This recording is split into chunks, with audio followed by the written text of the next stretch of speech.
Not every ghost is made of whispers and fog. Some leave behind something far stranger on a cold London night. Witnesses swore they saw a ghost, pale, silent, and drifting through the mist. But what truly sent shivers down their spines wasn't its presence. It was its shadow. A ghost with a shadow. An impossibility that defied everything they believed. Fear spread through the neighborhood. Stories grew wild, and soon Sherlock Holmes was on the case, determined to prove that even the most haunting mysteries have logical explanations. Welcome to my channel, where every story pulls you into a new mystery. Every case tests your instincts, and every clue brings us one step closer to the truth. In today's case, Holmes faces a chilling puzzle, a ghostly figure that shouldn't exist, and a shadow that holds the key to the entire mystery.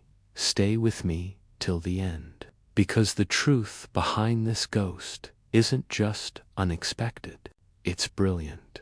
Before we dive in, hit that subscribe button so you never miss a mystery. And tell me in the comments where you're watching from. It's always a thrill to see detectives from all over the world joining in. So pick up your cup of tea and get comfortable, because today's case is worth every second until the very end. Chapter 1. The impossible crime was on a bitterly cold February evening in the year 1893 when the case first came to our attention, though at the time neither Holmes nor I could have guessed the dark intricacies that lay ahead. I had just returned from my rounds at the Kensington dispensary and found myself, as so often before, back at 221B Baker Street, where Holmes sat sprawled languidly in his chair, his pipe already lit, and his eyes fixed upon the dancing flames in the hearth with that far-off gaze which always preceded a mental storm. "You are troubled, Watson," he remarked, without glancing at me. "3 patients today who refused your advice, 2 who imagined themselves dying, and 1 who wasted your time entirely. Here you are, craving companionship and distraction. Sit down, there is tea, and if I'm not mistaken, a far more interesting matter on its way to our door." I gave a chuckle. "You've been reading the Standard, I presume?" "Indeed not," Holmes replied. "I need not consult the newspapers to recognize the pattern of your step, the briskness of your coat's movements against the hall stand, or the weariness in the way you sighed just now. As for what awaits Usleson," even as he spoke, the unmistakable sound of a carriage drawing up beneath our window reached our ears. Moments later, there was a knock at the door below, and the heavy tread of Mrs. Hudson receiving a guest. Then the stairs creaked. A man entered. He was tall, middle-aged, and wrapped in a heavy naval coat that glistened with melted snow. His face, though rugged and burned by wind and sea, was as pale as frost. Something in his eyes, wide, unfocused, spoke of a mind shaken, but not weak. "Mr. Sherlock Holmes?" he asked. Holmes inclined his head. "Captain Jonathan Penrose, I believe." The man looked startled. "Yes, how could you?" Holmes gestured to the man's gloves, which were stained with tar and worn through at the thumbs. "You arrived by cab directly from the docks," he said. "Your coat bears the unmistakable salt streaks of a return from Cerescent, as the moisture still clings. Your bearing is too precise for an ordinary sailor, and your shoes, those have been recently polished, but the wear on the instep suggests long marches on deck. Clearly a man of command." The letter you held moments ago, still crumpled in your pocket, was addressed in the hand of a Royal Navy assistant. Your case, sir, must be urgent. Penrose took the chair Holmes indicated, still looking slightly bewildered. It's a matter beyond reason, he said. Ghosts, if you'd believe it, but not the kind that rattle chains or drift through walls.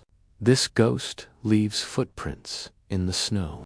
It carries a shadow one that moves when it shouldn't. Holmes sat forward, suddenly alert. Penrose continued. My sister, Eleanor, lives alone in a modest estate called Windmore House, just on the edge of Chisholm. Our parents left it to her after they passed. She's quiet, bookish, reclusive. 3 nights ago, she sent a telegram, nearly hysterical. She claimed to have seen a figure in her garden just before midnight, a pale man with no face. When she fled inside, she saw his shadow fall across her window, but when the local constable was summoned, no footprints could be found. It was snowing, yet nothing was disturbed except for one thing, a single set of footprints that began inside her locked drawing room and led out into the garden. No entry, only exit. Holmes said nothing for a moment. That is not all, Penrose added gravely. Last night, the maid vanished. Her room was found in perfect order, yet her boots were missing. In the garden, again, only one set of footprints in the snow, leading away from the house, bare footprints. No sign of a struggle. No second set. Fascinating, Holmes murmured. No entry marks, only departure. A ghost with a shadow and a penchant for the absurd. I presume you are skeptical of your sister's story. Penrose hesitated. I was, yes, until I saw the prints myself. I swear to you, Mr. Holmes, they were real. They began inside the locked parlor and led through fresh snow to the garden hedge. No one had entered the room. The doors were barred. The maid's window was latched from within. It's as if he stopped, shaking his head. As if what? Holmes asked quietly. As if something walked out of the house, Penrose said. That never walked in. For a long while, no one spoke. Then Holmes rose, reached for his violin, and said, Watson, cancel your appointments tomorrow. We leave for Windmore House at dawn. Chapter 2. A whisper of footsteps the following morning. True to Holmes' word, we boarded an early train bound for Kent. The landscape that passed our window was grim and pale. Frosted fields lying beneath a sullen sky. I confess a faint chill clung to my spine, not from the winter weather, but from the strange account Captain Penrose had delivered. There was something uniquely unsettling in the idea of footprints without an origin, of a figure leaving without ever having arrived. Holmes, however, was at his most animated. His keen eyes scanned the countryside absently as he sat in deep contemplation, long fingers steepled beneath his chin. He had brought no books, no newspapers, not even his pipe. His mind, clearly, was engaged entirely with the case. You find it intriguing, then? I ventured. Intriguing, Watson. It is delicious, he replied, his eyes gleaming. We are dealing with a contradiction in the physical world, footprints in fresh snow that suggest no entry but a definite exit. Such paradoxes are rare, and they are seldom without a human hand behind them. You do not believe, then, that we are dealing with something supernatural? Holmes smiled faintly. Come now, my dear fellow. If I were to be startled by every whisper of the spectral, we'd have long since taken up business as exorcists rather than consulting detectives. No ghosts may leave shadows in the minds of the fearful, but not footprints in snow. There is a rational explanation. The puzzle lies in discovering how it has been so thoroughly obscured. Captain Penrose sat silently beside us, his expression grave. "Miss Eleanor is no hysteric," he said at length. "She writes poetry, yes, but she is not fanciful. She saw something that night. She described it in detail, a tall figure in pale garments, motionless among the trees, with a face she could not discern. When she lit a lantern to look again, it was gone. But she swears she saw its shadow retreat along the garden wall, even though the figure had vanished." Holmes tilted his head. "Curious. Shadows are not easily mistaken." "It terrified her," Penrose said softly. "She wrote to me the next morning, and I arrived the following evening. She was pale as chalk. I examined the ground myself. Fresh snow, untouched in all directions, save for one trail of prints, starting from the parlor and ending at the hedgerow. They were deep, unmistakable. But there were no matching entry prints, none. The door had been locked all night, and the maid," Holmes asked. "Mary Darnell, 18 years old, quiet girl, loyal. She vanished last night. Eleanor thought she had gone into the village, but by morning her room was empty, no note, no sign of struggle. Her boots gone, yes, but her coat still hanging by the door. In the garden, another trail of prints barefoot. Can you imagine?" And once again they led away from the house, never toward it. We fell into silence as the train shuddered and hissed its arrival at the Chislehurst station. A hired trap awaited us, and in a short time we found ourselves traveling down a narrow lane flanked by tall hedges and bare trees, their limbs scratching against the gray sky like skeletal fingers. The house itself soon emerged, modest Georgian structure of weather-stained stone, half-shrouded in creeping ivy. Its windows looked out over a slope of snow-covered lawn that gave way to a hedgerow beyond. Miss Eleanor Penrose greeted us at the door. She was a woman of perhaps 30 years, thin and pale, with intelligent eyes shadowed by sleepless nights. Her hands trembled as she clasped mine, and though her voice was steady, there was something hollow in each.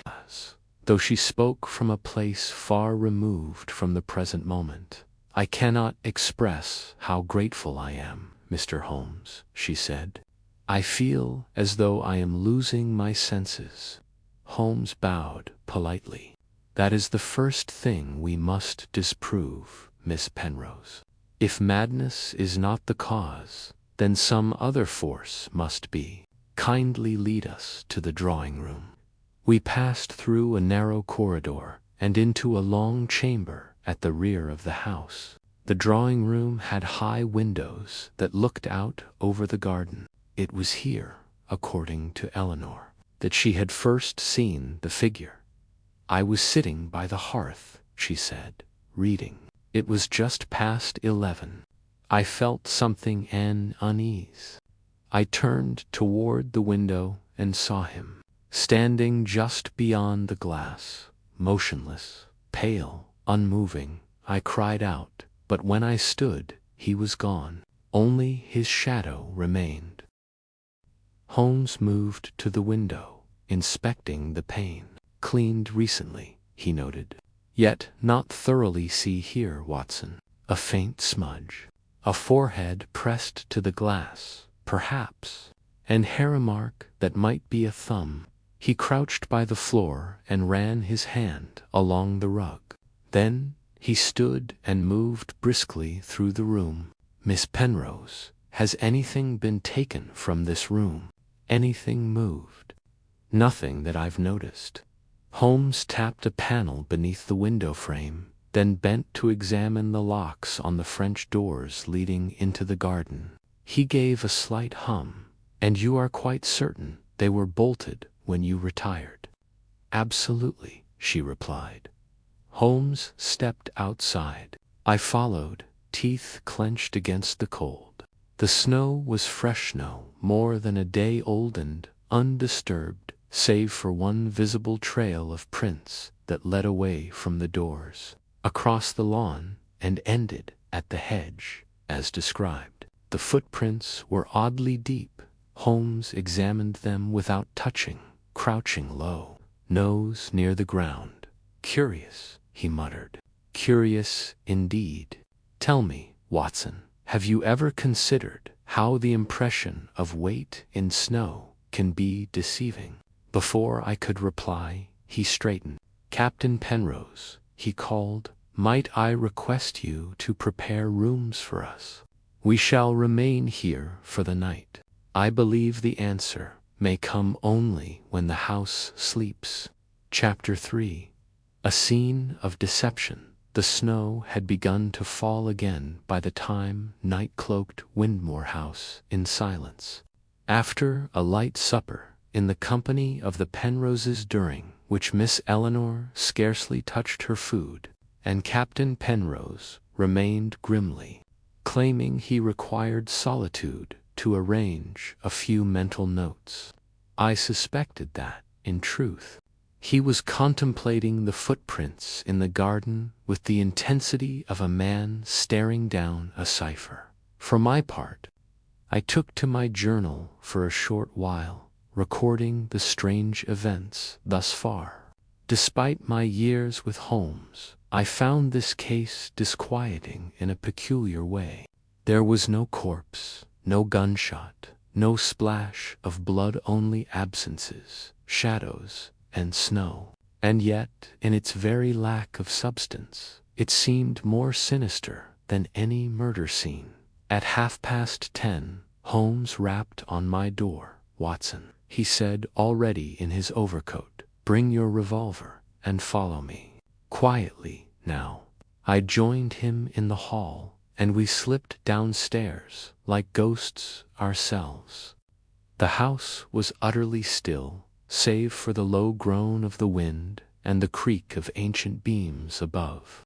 Holmes moved with uncanny silence, pausing briefly outside each door as we passed. Listening in the drawing room, he closed the door behind us with a soft click. He had brought with him a lantern, whose light he now hooded until it cast only the faintest glow. "We must be patient, Watson," he murmured, positioning himself beside the heavy drapes. "The snow is falling steadily. If our visitor returns, it will leave a mark. If not, well, absence may prove as revealing as presence." I nodded and settled into a stiff-backed chair. The minutes dragged. I could hear the clock ticking in the corridor and the subtle groan of settling timbers. Holmes did not move. He seemed as much a fixture of the room as the fireplace. Twice I started at the sound of wind brushing across the windows, mistaking it for something more sinister. Then, just past midnight, Holmes stirred. "There," he whispered, "by the hedge." I crept to his side. The garden, bathed in dim moonlight, showed nothing at first glance. Then I saw it, a figure, tall and indistinct, standing just beyond the last bush, pale, still. Holmes did not move. "Wait," he said, barely audible. For several minutes the figure remained motionless. Then, slowly, it retreated one step, two, until it vanished behind the hedgerow. "Quickly now," Holmes said. We threw on our coats and made for the garden, crunching over the fresh layer of snow. When we reached the spot, Holmes dropped to one knee. Lantern now unhooded, the footprints were there, fresh, barefoot, and once again they began at the window where we had just been standing. and ended where the figure had disappeared. There were no prints to the house only away. Holmes examined them closely, measuring the depth with a small brass ruler. He then studied the surrounding snow. After a long pause, he took out a magnifying lens. "Fascinating," he murmured. "Do you see it, Watson?" "I see footprints," I said. "Strange that they are barefoot. But more than that, I cannot say." Holmes tapped the snow lightly with his stick. "Note how each print is unusually deep at the heel and almost flat at the toe. And yet the surrounding snow is pristine, no scuffing, no broken crust." I knelt beside him. Could they have been made by something lowered into the snow? A boot form, perhaps. "A boot form would not account for the organic variations," Holmes replied. "These were made by a human foot." "But not, I think, at the time we observed the figure." "You mean they were already there?" Holmes looked up sharply. "I believe we are being presented with a deception, Watson. The prints are genuine in shape, but the timing, that is another matter. Let us continue." We followed the trail to the hedge. Holmes passed his hand along the low branches, then parted them carefully. "Well, well," he said, "it seems our ghost has a taste for manual labor." Beyond the hedge lay a narrow stone path, obscured from the house's view. Tucked behind the thickest part of the shrubbery, Holmes uncovered a short wooden planket's underside damp and compacted with snow. He held it up. "Used to compress footprints, perhaps. But here on this end, look closely. Fibers, hemp twine. This was fastened to something." "To a shoe?" I asked. "To a false foot, possibly," Holmes said. "Or to a prosthetic." He returned to the footprints.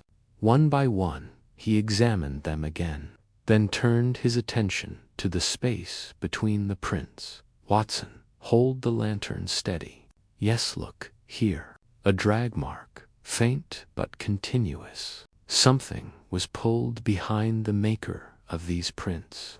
Something that disturbed the snow just enough to suggest a counterbalance." We both straightened. The figure had not been walking in the snow at all.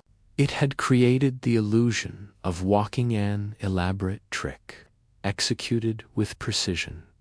Holmes stood in silence for a moment, then turned his gaze toward the house. "Let us return inside," he said. "I believe we are no longer alone within these walls." We crept back through the French doors and into the drawing room. Holmes moved with the grace of a cat, pausing in the center of the floor. He tilted his head. Then we heard it, a faint creak from the upper floor. Holmes' eyes flashed. "Now, Watson," he said, "arm yourself. The game is beginning." Chapter 4. The Gathering of Suspects. The house was hushed when we re-entered it, yet a charged silence hung in the air, a silence that felt watched. Holmes paused just inside the drawing room, his sharp gaze scanning the walls and darkened corners as though expecting a shadow to stir. "That creak came from the stairwell," he said softly. "Someone else is awake. Come, Watson. Let us walk the house and see what secrets it holds at this hour." We moved into the hallway. Holmes walked on the balls of his feet, utterly silent. I did my best to follow suit, my revolver clutched in one hand, lantern in the other. We ascended the staircase slowly, carefully avoiding the boards we knew would groan beneath our weight. At the landing, Holmes raised a hand. From beyond a door at the far end of the corridor, one I did not recognize, came the muffled sound of movement, a floorboard shifting, then the faint click of a latch. Holmes was at the door. In an instant, his hand resting lightly on the handle. He turned it without sound and pushed inward. The room was dim, lit only by the moonlight through a narrow window. It was furnished plainly: a writing desk, a modest bed, and a fireplace that had long since gone cold. A man stood by the hearth, frozen mid-step. He was lean, dressed in an old wool coat, and looked to be somewhere in his 60s, with gaunt cheeks and sharp, pale eyes that seemed both anxious and alert. In his hand he held a half-burned letter, still smoking faintly. "Good evening," Holmes said, his tone deceptively polite. "I don't believe we've had the pleasure." The man stiffened. I didn't hear you knock." "No, I imagine not," Holmes replied. "May I ask your name?" After a tense pause, the man nodded. "Thomas Elric. I'm the groundskeeper here. I've worked at Winmore since the old Penroses were alive." "And this room?" I asked. "It's mine. I stay here during the colder months." Holmes stepped forward. "Curious time to be burning correspondence, Mr. Elric." Elric's eyes narrowed. "My business is my own, not when it interferes with the safety of this household," Holmes replied. "We have reason to believe someone is attempting to frighten Miss Penrose. Perhaps worse. You were up late." "Why?" "I couldn't sleep," Elric said quickly. "This place, since the maid went missing, it's not the same. That girl, she wasn't the type to run off. You were fond of her. She reminded me of my niece. Kept to herself, polite, never asked for much." Holmes took a step closer. "Did she confide in you? Mention anything strange before her disappearance?" Elric hesitated. "Not exactly, but she was nervous the last few days.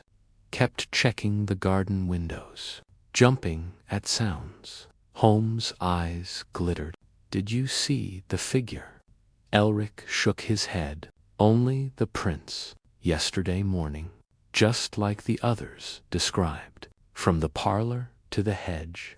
Gave me a right chill, it did." Holmes stared at the smoldering letter. "And the fire?" "It was from an old friend," Elric muttered. "Private matters. Nothing to do with this. You can search if you like. There's nothing else to find." Holmes gave him a long, unreadable look, then turned away. "That won't be necessary for now. Stay in your room tonight, Mr. Elric, and I suggest you bar your door." As we stepped back into the corridor, Holmes whispered, "He's hiding something, but not the heart of this affair." Back downstairs, Holmes requested that Captain Penrose summon everyone in the household to the parlor by morning. "We must gather the full cast," he said. "The stage is nearly set." By breakfast, the suspects had assembled. First came Miss Eleanor Penrose, seated nearest the hearth, her pale hands folded tightly in her lap. Her eyes were shadowed with fatigue, and her posture carried the weight of recent terror. Yet there was something calm in her gaze. She had known fear, yes, but she was not broken by it. Next was Captain Penrose, stern and silent, his naval bearing unmistakable. He stood with arms crossed, clearly disapproving of the theatricality of the gathering, but unwilling to oppose Holmes. Thomas Elric, the groundskeeper, remained near the window. He avoided eye contact, and though he tried to appear indifferent, his fingers trembled against the porcelain of his teacup. Lastly, a surprise arrival. Miss Clara Hargrove, the village schoolteacher. Holmes had summoned her earlier that morning via telegram. She was in her early 40s, severe in dress, with keen hazel eyes and a face lined more by worry than age. "You may wonder," Holmes began, addressing us all, "why I have convened you here. The answer is simple. Someone within this group, perhaps knowingly, perhaps not, possesses a piece of the truth. And until that truth is made plain, this house shall remain in danger." Miss Penrose glanced at Holmes sharply. "Danger? Do you believe we are in immediate peril?" Holmes gave a slight smile. "Immediate? No, but growing. Most certainly, the scheme at work here is not one of simple prankery or coincidence. It is elaborate, deliberate, and practiced." He turned to Miss Hargrove. "You knew Mary Darnell, the maid?" "Yes," she said carefully. "She was a former pupil, bright but shy, came from nothing. I helped place her here." "She was thrilled at first," said Miss Penrose, "treated her kindly." "Did she ever mention being afraid?" Miss Hargrove hesitated. "Only once. She wrote to me last week. Said she'd seen someone in the garden, not a ghost, she said, but a man trying to be one. I wrote back, told her to report it. But then, nothing." Holmes' eyes darkened. "Thank you, Miss Hargrove. That will be all for now." He turned toward the rest of us. "We are not chasing shadows, my friends. We are chasing a man clever, theatrical, and increasingly bold. The ghost, you see, is real only in design, and that design is growing more dangerous."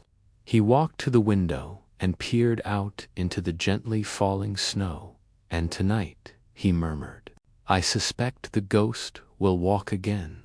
Chapter 5. First Suspects. The red herring. The morning after the gathering brought no new snowfall, but the chill in the air had grown sharper. The sky a bleak gray dome pressing down on Winmore House. Holmes spent the first hours of the day pacing the drawing room with hands clasped behind his back, occasionally pausing to scribble an observation in his notebook. I knew better than to interrupt him during such intervals. These were the moments when the wheels of his mind turned most furiously. Inspector Gregson arrived shortly after 10, having received Holmes' telegram the night before.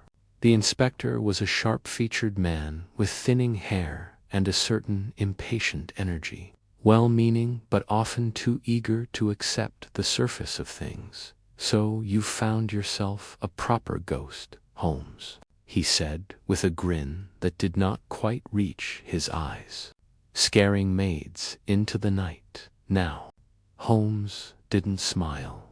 No ghost, Gregson.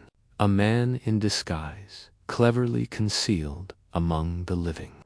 Gregson glanced out the window at the snow-covered garden.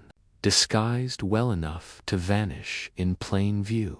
"I've read your notesprints that begin without beginning, vanish without end. If this is a man, he's half magician."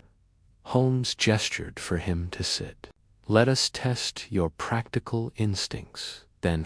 You're an investigator. Approach the scene with your usual method. Who appears guilty?" Gregson sat forward, his brow furrowing. "Well, the obvious one is the groundskeeper Elric, found awake at midnight burning letters. Smells like hiding something. Perhaps an accomplice to this supposed ghost." I gave a small cough. "And how would a man of Elric's age manage such deception? Craft footprints, sneak through hedges, terrify the staff." "He's a thin man," Gregson replied. "Moves quiet, knows the grounds better than anyone." Holmes raised a brow. "Indeed. And yet, the prints in the garden were made by someone weighing no less than 11 stone.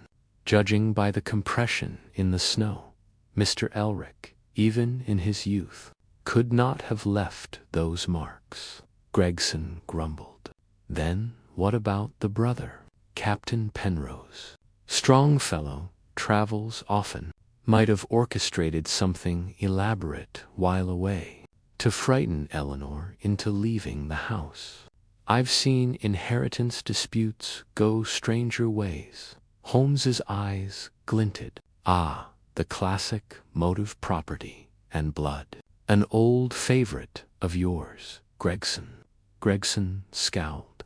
You disagree? I do, Holmes said flatly. For one, Penrose's presence here was reactive, not planned. He came only after receiving Eleanor's desperate letter. And two, the night the figure was seen in the garden, the captain was aboard the HMS Rook, docked in Portsmouth. I verified it myself. Gregson looked momentarily irritated, then shrugged. Fine. The maid, then Mary Darnell. Maybe she was in on it. Faked her disappearance, left her boots behind to make it look sinister. Could be hiding nearby, watching the panic unfold. An interesting suggestion, Holmes said, but again, not viable. She would have needed assistance to vanish so cleanly. And she left behind a locket Miss Penrose gave her for Christmas, a keepsake she wore daily. People do not part with sentiment so easily unless forced. Gregson drummed his fingers. So what are you saying, Holmes? That none of them are suspects? Holmes gave a thin smile. On the contrary, they are all suspects, but none are the suspect. We were interrupted by the soft knock of Miss Eleanor, who entered bearing a folded scrap of parchment. Her hands trembled as she held it out to Holmes. This was slipped under my door, she said, just now. Holmes took the paper and unfolded it carefully. Written in rough, slanted print were the words, "He walks when the moon is blind. He watches where you cannot see. Stop digging, or more will vanish." Gregson leaped from his chair. A threat? Holmes nodded grimly, and a clumsy one at that. The phrasing is theatrical, someone attempting to sound poetic. But note the ink smudge in the corner, Watson. Do you see that? I peered over his shoulder. It looks like charcoal. Exactly. Not common in pens, but very common to artists. Miss Hargrove, for example, sketches in her spare time. I saw a charcoal set in her satchel yesterday. Gregson's eyes narrowed.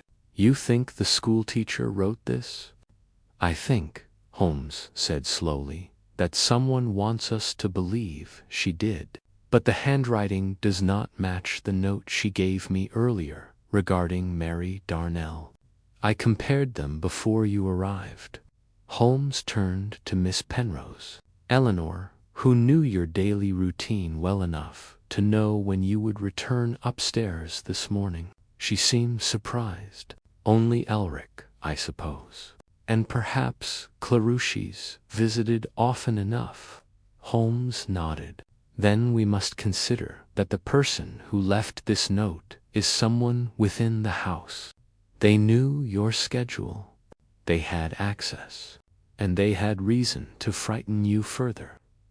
Gregson shook his head. It's smoke and mirrors, Holmes. There's no body, no theft, no clear crime committed. A missing maid and ghost stories. What do you expect me to do? Treat it as the beginning of something, Holmes said softly. Not the end. Crimes begin in the shadows, Gregson. This is no ghost tale, it is a curtain raiser. Holmes turned to me then. Watson, gather your coat. We're visiting the village. Why? I asked. Because, he said, his eyes distant. We've been staring so long at Windmore House, we've failed to ask the most important question. Why here? Why now? If this is a performance, then somewhere nearby, someone must be holding the script. Chapter 6, The Secret Clue, A Hidden Inconsistency. The walk into the village of Chislehurst was brisk and biting, the kind of winter air that stung the lungs and sharpened the senses. Holmes, as ever, moved swiftly, his long coat flaring behind him like a dark sail. He said little during the journey, his gaze fixed on the road ahead, deep in the quiet theater of deduction that often preceded his most brilliant strokes. As we reached the outskirts, the thatched roofs and crooked chimneys of the village rose into view. Smoke curled from hearths, and the scent of peat hung in the air. Holmes led us down a narrow lane that forked off the high street, stopping at a squat, timber-framed building bearing the flaking sign, Bray and Sons General Store and Telegraph Office. Inside, the shop was warm and smelled of old tobacco and flour. Behind the counter stood a ruddy-cheeked man with sleeves rolled to the elbows, wiping his hands on a cloth. He looked up as we entered. "Morning, gentlemen. Something I can help you with." Holmes removed his hat. "We're making inquiries regarding a young woman, Mary Darnell, employed as a maid at Windmore House. You may recall if she sent any correspondence from here recently." The shopkeeper scratched his chin. I remember her. Quiet little thing. Came in regular like to post letters. Always polite. Last I saw her was Tuesday, I think." Holmes leaned slightly forward. "Did she appear agitated?" "Now that you mention it," the man said slowly, "she seemed distracted. Asked if a letter could be made anonymous. I told her she'd have to sign it or use someone else's name, said that wasn't proper. She left soon after, didn't buy anything." Holmes's eyes sharpened. "Did she send the letter anyway?" "No, but she stood just outside the door, scribbling something. Meadove dropped it in the postbox later, for all I know." Holmes turned to me. "Watson, remind me the threatening note left under Miss Penrose's door was written on thin parchment, curled slightly at the edges." "Yes," I confirmed, "and smelled faintly of wax." Holmes looked back to the shopkeeper. "Do you sell parchment paper here?" "Indeed. In the drawer, just beneath the counter. For correspondence and telegrams." Holmes tapped the wood thoughtfully. "And charcoal?" The man frowned. "Charcoal sticks?" "No. Try the apothecary next door. Or you could ask old Miss Dodd. She's a bit of a painter." Holmes thanked the man, and we made our way into the crisp air once more, crossing into the small apothecary 2 doors down. A bell tinkled above us as we entered. The shopkeeper here was a woman with spectacles and an efficient air. She recognized Holmes at once. "Mr. Holmes, we've heard you're staying at investigating that business with the maid." "I am indeed," Holmes said. "Tell me, do you keep a record?" "We do for the artist's supply orders," she said. "Not for every stick, of course, but the school teacher, Miss Hargrove, buys from us monthly, and someone else just recently asked for charcoal. Strange request. Wanted it powdered." Holmes's eyes gleamed. "Who?" She consulted a small ledger.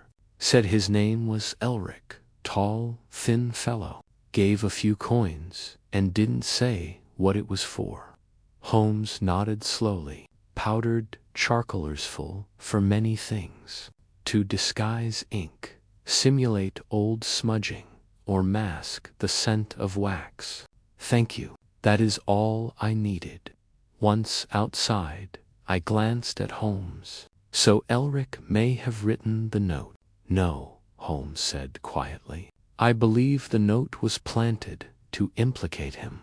The true author purchased the parchment here, likely Mary herself, but someone else intercepted it. The charcoal request. That was a covert to doctor the paper, perhaps, or forge something that appears older than it is." He fell silent again as we made our way back toward the house. Then, without warning, he stopped short in the middle of the path. "Watson," he said suddenly, "do you recall the footprints?" "Of course," I replied.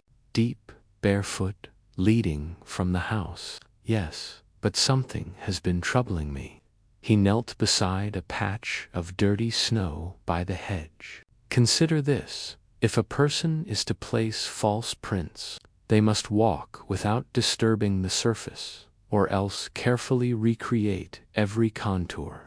Yet the prints had moisture in their depth. That suggests warm-threscent contact. They could not have been made in advance," I said, astonished. "Precisely. So how did someone create fresh, barefoot tracks in real time without entering the house?" He stood. "We've been thinking of this too, literally. The prints suggest an exit, but what if the true motion was inward, disguised as outward? Inversion, Watson. It is a magician's technique." "You mean," I said slowly, "someone entered the house pretending to leave it?" Holmes gave a rare smile. "Yes, and that explains the odd depth at the heel, the leading edge of movement. But it also reveals something else." He reached into his coat and drew out a small object, a button, crusted with mud and ice. "I found this wedged beneath the lowest branch of the hedge outside the drawing room. It does not match any garment belonging to Miss Penrose, the captain, or Elric." "Whose is it?" I asked. "That, Watson, is the hidden inconsistency. It doesn't belong to anyone who should be on the grounds." He slipped it into his pocket. "We must return to Winmore immediately. Someone has been slipping through the hedge unnoticed. Someone clever enough to make us question our own senses." As we crested the rise back toward the estate, Holmes quickened his pace. "We are not dealing with madness," he muttered. "We are dealing with design. And designs have architects." Chapter 7. The crime grows stranger. The wind had picked up by the time we returned to Windmore House. Long ribbons of cloud galloped across the sky like fleeing specters, and the old pines groaned under the weight of the shifting weather. The estate loomed before us, its gables and towers standing against the storm-gray horizon, like sentinels carved from frost and stone. Holmes said nothing as we approached the western gate. His gaze was fixed on the hedge line, more specifically, the area near the base where he had earlier discovered the muddy button. He moved straight to the spot and knelt again, brushing away fresh flakes of snow with gloved fingers. "What are you looking for?" I asked. "Confirmation," he murmured. "We are close. Watson, so close. I can feel the truth pressing against the surface like breath on glass." He stood suddenly. "There are two ways into this house without being seen: the front drive and this hedge. The tracks we saw earlier, they were a performance meant to distract us from the real ingress. You believe someone is using the hedge routinely?" "Indeed. Come."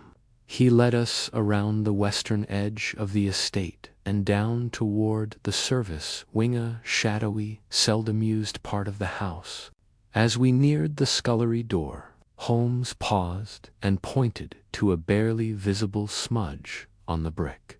"Charcoal again," he muttered, "smeared across the lintel." He examined the door's lock, still intact, but then crouched and tapped his cane against the threshold. A faint, hollow thud echoed beneath. "There's a crawl space here," he said, "likely for old plumbing or drainage. We must examine it at once." Within minutes, with Captain Penrose's reluctant approval, we had pried open the narrow panel leading under the house.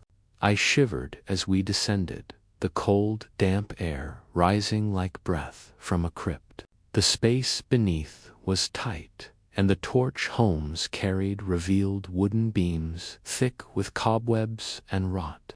But halfway through the crawl, Holmes stopped.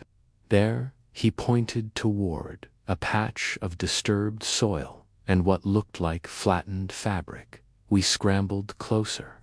A small blanket had been laid out on the earth, and beside it lay a discarded paper wrapper from the general store in Selhurst, the same one where Mary Darnell had tried to send her letter. "Someone's been living here," I whispered. "Or hiding," Holmes corrected. "Long enough to observe the household. Look, scratches along the beams, a makeshift bedding, and here shoe polish, black." He held up the tiny tin. "This, Watson, explains the odd sheen on the so-called ghost's feet. Not bare flesh at all, but polished leather rubbed to gleam." I stared at him. So the figure seen in the hallway was wearing shoes. Yes, likely soft-soled, treated to resemble the shimmer of skin in low light. The entire ghost sighting was a calculated deception. We emerged again into the scullery, shaking the dust from our coats. Captain Penrose stood nearby, his face grim. "You were right," Holmes told him. "Someone has been watching this house from within. They entered through the hedge, crawled beneath your very floorboards, and emerged when the house was still. They planted a note, faked footprints, and likely knew the household's rhythms intimately." The captain's brow furrowed. "But who, Mr. Holmes, and why?" Holmes's eyes narrowed. "That is what we are about to uncover." He turned to me. "Watson, where was the governess, Miss Blair, on the night of the haunting? She claims she was in her quarters, reading, alone." "Yes, she said no one visited her, and she heard nothing, unlike Mrs. Branwell, who claimed to hear the footsteps." Holmes's expression darkened. "Exactly the opposite of what one would expect. Miss Blair, being younger and more alert, ought to have heard something if the noises were real, unless she was part of the act," I suggested. "Or the intended target," Holmes said. But her reaction, calm, contained, almost too composed, strikes me as unnatural. He swept down the corridor, cloak billowing behind him. We found Miss Blair in the drawing room, seated at the writing desk with a thin book in hand. She rose as we entered. "Mr. Holmes, Dr. Watson, is there news?" "There is progress," Holmes replied. "Miss Blair, I must ask, have you ever had cause to reprimand Mary Darnell?" The question caught her off guard. She lowered her eyes. "Only once. She misplaced Miss Penrose's silver locket. It was later found under a cushion, but I scolded her rather harshly." "Did she seem distressed?" "She wept," Miss Blair admitted. "But Mary was sensitive."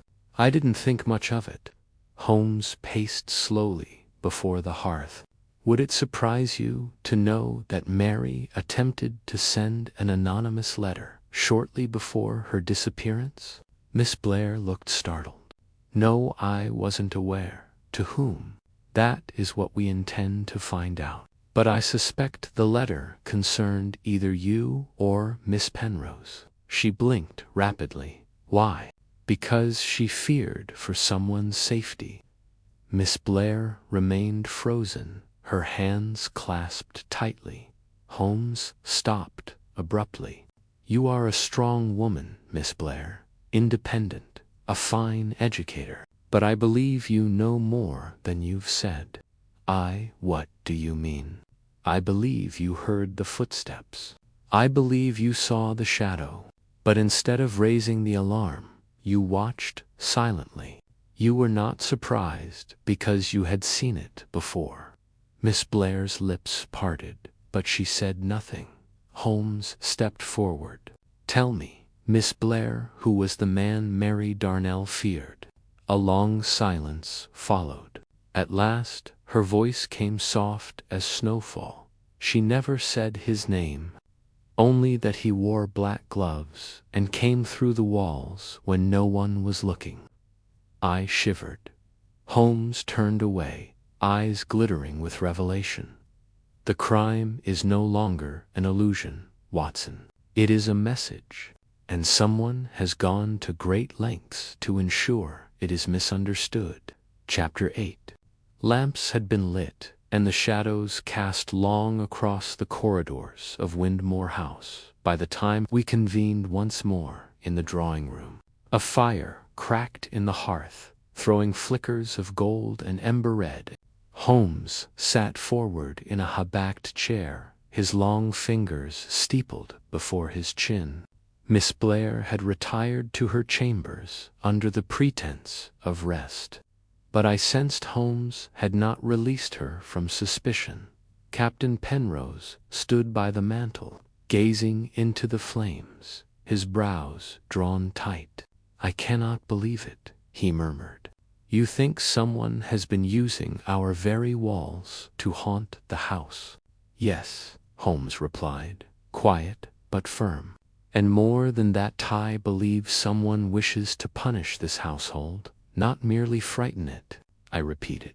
Holmes nodded. "The symbolism is deliberate. A ghost walking in the night, a young maid vanishing without trace, and the cruel suggestion of guilt woven into the fabric of these appearances. Mary Darnell was frightened, yes, but not of a phantom. She feared flesh and blood." He rose abruptly. "Come, Watson. There is one part of this house we have not examined in earnest. The east corridor, specifically, the passage behind the servants' staircase." Captain Penrose turned from the fire. "It leads to the attic. No one uses it anymore." "Precisely," Holmes replied. "Yet the girl's belongings were found there. She had no reason to enter that space on her own, especially in the dead of night. But she was taken there or led. We lit lanterns and climbed the narrow servant staircase. The steps creaked under our weight, and the higher we rose, the more the air grew stale with dust and disuse. At the top, Holmes paused before a warped door with rusted hinges. "This is it," Penrose said. "No one's entered here in months, perhaps years." Holmes pressed his ear to the door. For a moment, we heard only the groan of wind against the eaves. Then a faint click. It was mechanical, deliberate. Holmes swung the door open. The attic was low-beamed and littered with old furniture covered in moth-eaten drapes. The lantern cast eerie silhouettes on the sloped walls. Holmes stepped inside, moving slowly, methodically. I followed behind, every board beneath our boots protesting with a groan. "There," Holmes said, pointing to a wall with paneling slightly ajar. "Help me."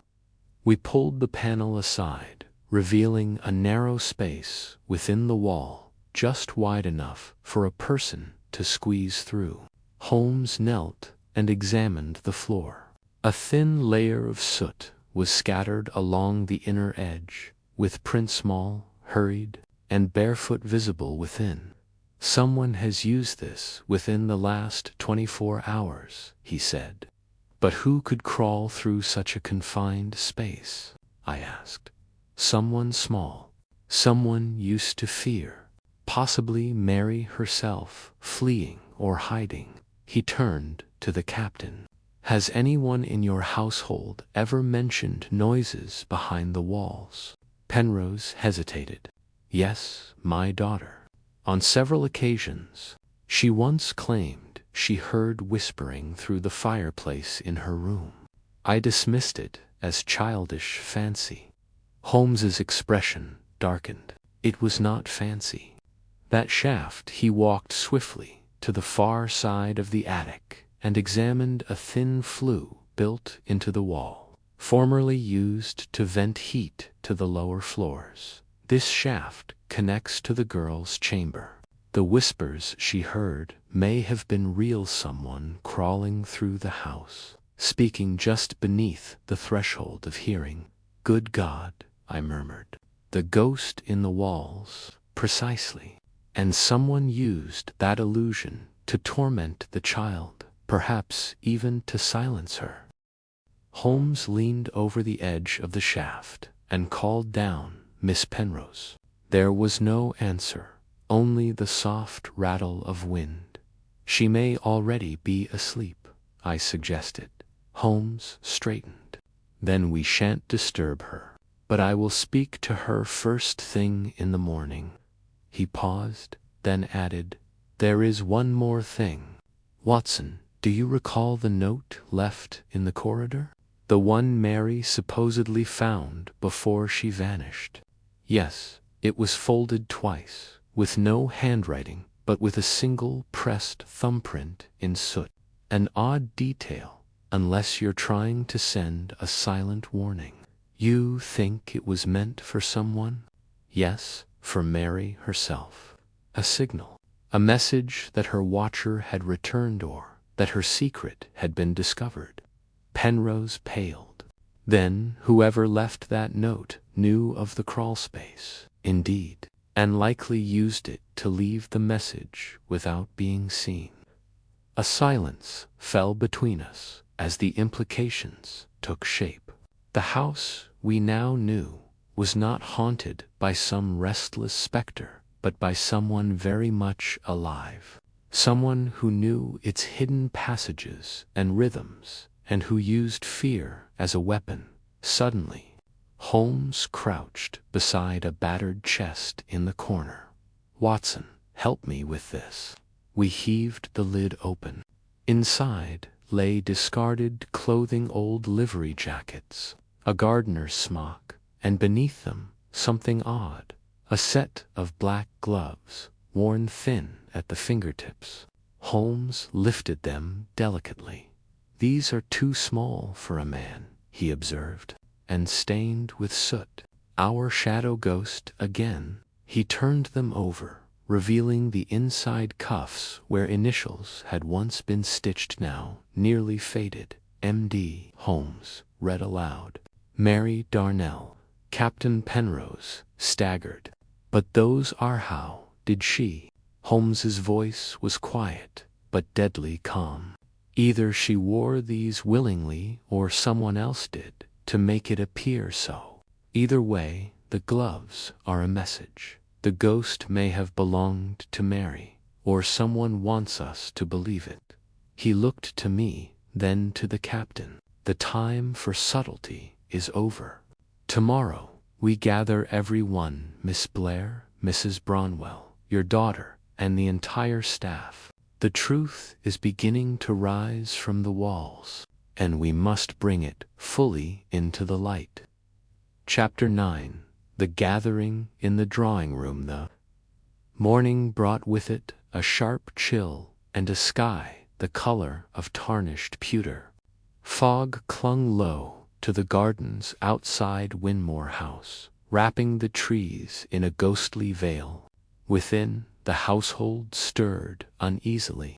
Whispers passed among the staff. A tension thick as frost lay upon the drawing room, where Holmes had requested everyone assemble at precisely 10 o'clock. By the time the grandfather clock in the hallway chimed the hour, the occupants of Winmore were gathered in full. Holmes stood by the hearth, motionless, save for the occasional flick of his sharp gray eyes across the room. Miss Blair entered last, her expression cool, lips painted with the faintest touch of color. She glanced once toward Captain Penrose, then quickly away. The captain, seated near the window, looked more drawn than ever, fingers steepled beneath his chin. A man walking ever closer to the edge of a revelation he dreaded. Beside him, Miss Penrose sat straight-backed and pale, her hands folded primly in her lap. Mrs. Branwell, the housekeeper, clutched a rosary so tightly the beads clicked with every movement. Holmes waited until the silence was total. "Ladies and gentlemen," he began, his voice cutting cleanly through the tension, "we are assembled here not because of superstition or ghostly imaginings, but because a young girl has vanished from this house under highly suspicious circumstances. I do not believe in phantoms. I believe in shadows cast by human hands." A murmur stirred in the room. "She was a nervous girl," Mrs. Branwell offered timidly, "always glancing behind her, always whispering things to herself." "Fear makes one cautious," Holmes said, "but it can also make one careless. I believe Mary Darnell knew something dangerous, and she attempted to protect herself in the only way she could, by hiding, by leaving signs, and perhaps by running." He turned to the captain. "You told me once, sir, that there was no reason for Mary to be afraid here. Are you certain of that?" Penrose hesitated. "As certain as any master of a house can be. I trusted my staff. I thought them loyal." "And yet," Holmes said, stepping closer to the fireplace, "there is one among you who used that trust as a veil, someone who understood this house far too well, someone who moved through its forgotten shafts and spaces like a second skin." His eyes narrowed. "Miss Blair, may I ask where you were the night Mary vanished?" A flash of something, a flicker, quickly masked passed across her face. "In my room. I retired early, alone." "Yes, no one can confirm this." "No," she said, her chin lifting. Holmes nodded. "And you were once a governess elsewhere, were you not?" "Yes, before I came here." "Was it in London?" She hesitated. "No, Hampshire." "I see. And would it surprise you to learn," Holmes said, drawing a folded paper from his coat pocket, "that Mary Darnell once worked as a scullery maid in that very house?" A gasp rippled through the room. Blair stiffened, her face paling. "That house burned down 4 years ago," Holmes continued, "under suspicious circumstances. 2 servants died. One escaped a maid who called herself Mary Darnell. I found a reference to it in an obscure corner of the Morning Chronicle's archives. Remarkable, really, that 2 women from the same unfortunate history would find their way to the same remote estate again. Unless, of course, it wasn't coincidence." Miss Penrose stood abruptly. "You're saying she knew Miss Blair before?" "That Miss Blair. I am saying," Holmes said coolly, "that Mary was not merely frightened. She was hunted." He moved forward, retrieving a small object from the table. It was the soot-stained glove they'd discovered in the attic. These gloves belonged to Mary, but they were found deliberately placed where they could later be discovered too deliberately. And they were not left by someone in a panic. They were planted. Mrs. Branwell clasped her hand to her mouth. "Whoever placed them knew they would be found," Holmes went on, "and intended to suggest Mary's guilt or her ghost's presence. But Mary didn't leave them behind. She vanished before she could." "Then where is she now?" Captain Penrose demanded, rising to his feet. Holmes turned slowly. "That is what I intend to find out. But I believe she may still be within the house. Or rather, beneath it." Gasps again. "The crawl spaces beneath the east wing sealed off years ago when the house was expanded. I've already sent a constable to request excavation from the village council." Miss Blair's voice was like frost. "You have no proof, only riddles." Holmes's eyes narrowed. "The truth has a way of surfacing. especially when it's been buried. There was silence again, broken only by the low ticking of the mantel clock. Then Miss Penrose spoke, her voice trembling. I heard her. Last night, a voice in the great. I thought I was dreaming, but it called my name. Holmes's gaze snapped to her. And what did it say? She swallowed. Just help me. Over and over. Captain Penrose moved to his daughter's side. My God. Holmes stepped back, his face a study in grim resolution. We are no longer dealing with a disappearance, he said. We are dealing with a concealed crime carried out by someone who knows this house better than anyone else. And now that the walls have begun to speak, I believe Mary's silence may finally end. Chapter 10. Beneath the floorboards. By the time midday light filtered faintly through the fog-shrouded windows, Holmes had already vanished into the bowels of Winmore House. I followed at his heels, lantern in hand. As we descended the narrow servants' stairwell leading to the cellar below the east wing, a part of the house long sealed and, according to Mrs. Bronwell, better left to the rats and ghosts. The air grew colder as we moved lower. The scent of damp stone and rotting wood thickened. Holmes paused before a narrow wooden door banded with rusted iron. It creaked ominously as he pushed it open, revealing a stone-floored antechamber, strewn with discarded trunks and a forgotten spinning wheel coated in dust. This section predates the current structure, Holmes murmured, stooping low to examine the flagstones. The original manor was built in the early 1700s, expanded only 50 years ago.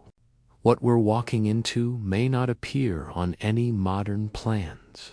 He tapped at the floor with his cane, listening intently. At the far end of the room, beneath a mold-darkened tapestry, he paused. With a swift tug, he tore it aside. A wooden trap-door lay half-concealed beneath it, iron-ringed and flush with the stone. Watson, he said, with an edge of satisfaction, your lantern, if you please. I passed it forward. Holmes crouched, pried the trap open, and peered down.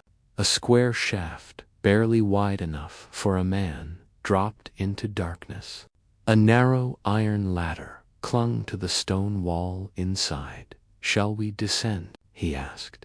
I swallowed and nodded. One by one, we made our way down into the blackness. The lantern's glow revealed a low passage beyond, stone-walled and bricked in places, with crumbling mortar and signs of long-abandoned plumbing. The air was oppressive, thick with mildew and something else, something metallic, like rust or blood. Holmes paused again, raising a hand. I heard it too, a faint scraping sound like fingernails on wood, echoing from somewhere beyond the far end of the corridor. We moved swiftly. The passage curved, then opened into a narrow chamber lined with shelves of decayed bottles and rusted tins. Holmes raised the lantern high, revealing a small wooden door, half-rotted. He reached for the handle, then stopped. A whisper, soft, fragile, is someone there? Holmes flung the door wide.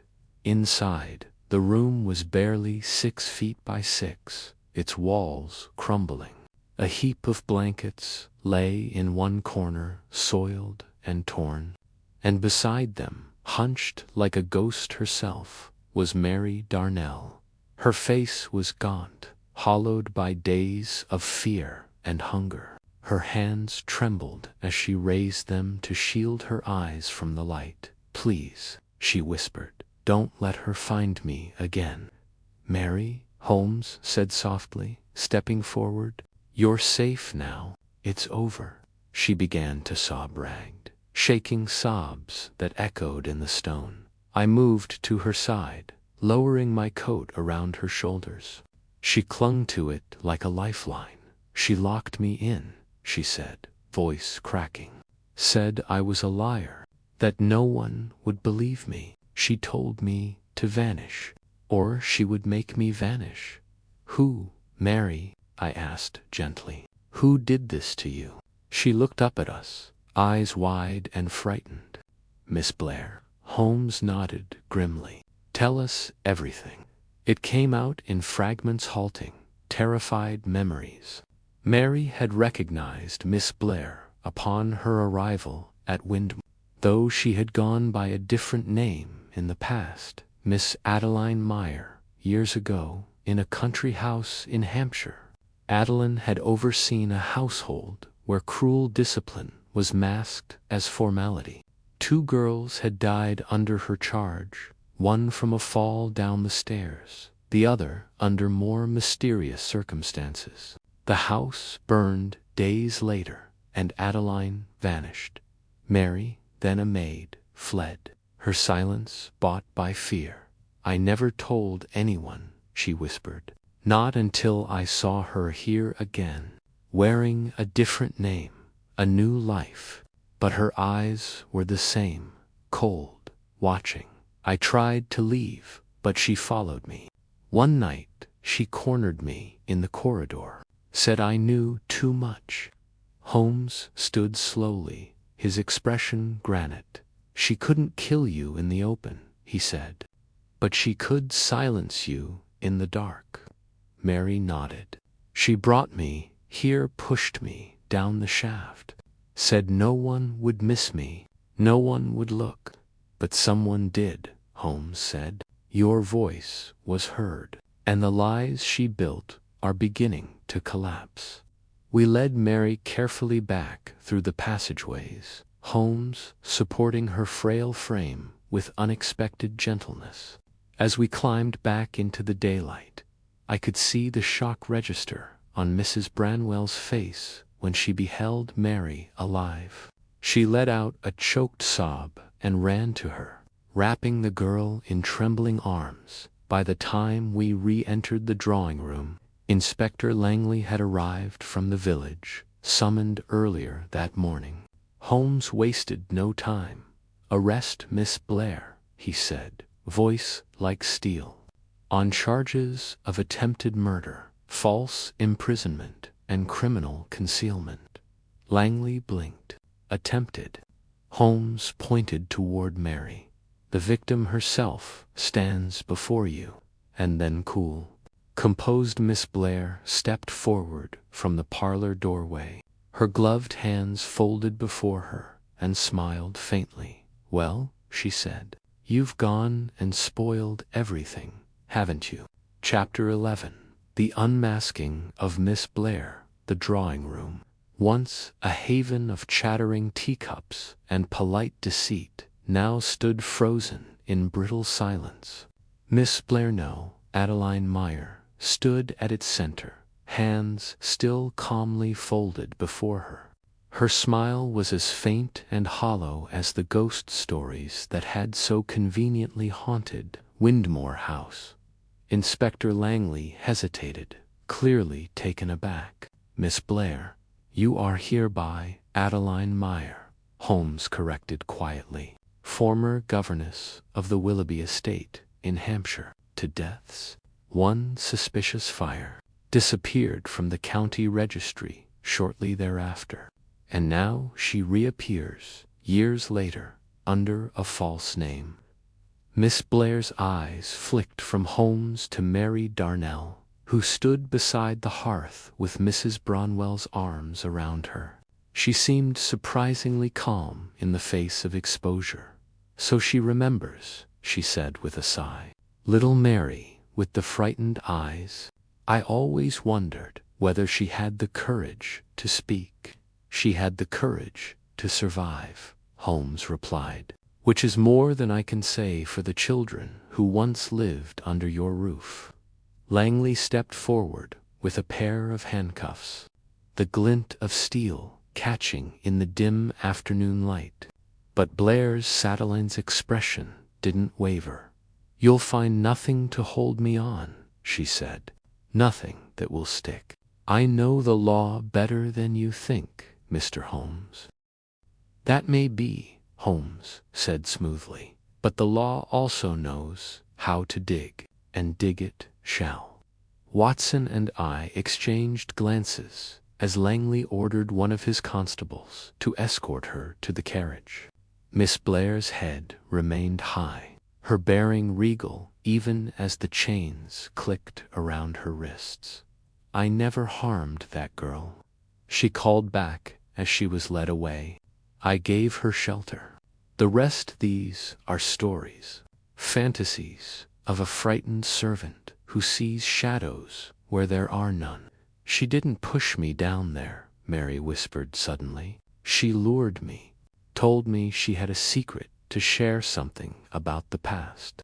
I followed her, stupidly. She slammed the trapdoor and left me in the dark." Langley looked to Holmes, and Holmes gave a single, sharp nod. "That will do, Inspector. I'll forward my full account this evening." Once Miss Blair had been taken from the premises, the drawing-room gradually exhaled the breath it had been holding. Mary was led upstairs by Mrs. Branwell to be cleaned and fed, while Langley remained with Holmes to pore over the initial facts. I lingered by the hearth, still absorbing the sheer malice hidden behind Miss Blair's composed exterior. "Do you think she's done this before?"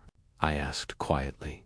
Holmes was kneeling by the grate, his long fingers tracing the contours of the rug beneath the coal scuttle. "Without a doubt," he said, "but it's not yet complete, Watson. There are threads I must follow, such as the fire in Hampshire, the 2 dead girls, the names she used.